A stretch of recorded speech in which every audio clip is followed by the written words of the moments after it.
Israël, derrière un mot, derrière 6 lettres, se cache toute une réalité. Un peuple occupé, affamé, réprimé. 6 lettres qui, pour beaucoup, ne veulent rien dire, mais qui, pour les Palestiniens, signifient l'injustice quotidienne. Voici ce que veut dire Israël. I comme invasion permanente. Depuis 1948, la Palestine subit une invasion sans fin. Expropriation, expulsion forcée, villages détruits et colonies illégales. L'armée impose sa présence partout, transformant le quotidien en champ de contrôle militaire. Cette invasion n'est pas un épisode ponctuel. Elle est structurelle et continue, empêchant tout avenir libre pour les Palestiniens. S comme siège de Gaza. Depuis plus de 15 ans, Gaza est transformée en prison à ciel ouvert, blocus terrestre, maritime et aérien, privant 2 millions d'habitants d'eau potable, d'électricité, de soins médicaux et de liberté de mouvement. Ce siège permanent constitue une punition collective contraire au droit international et asphyxie la vie civile. R comme répression violente.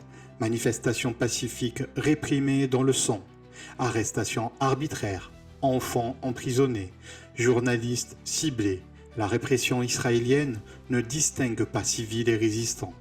Le peuple palestinien vit sous une peur constante, où chaque geste de liberté peut mener à la mort ou à la prison.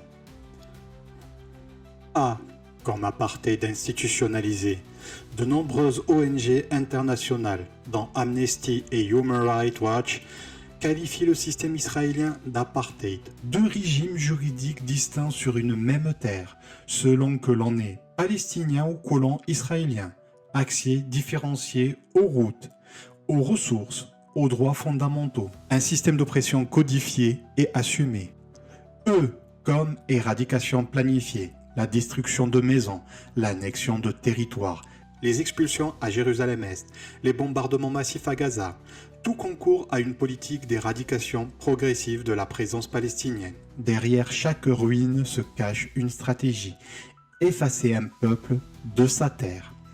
Elle, comme liberté confisquée, le droit de circuler, de travailler, d'étudier, de prier, de cultiver sa terre, tout est restreint. La liberté individuelle et collective du peuple palestinien est confisquée depuis des décennies.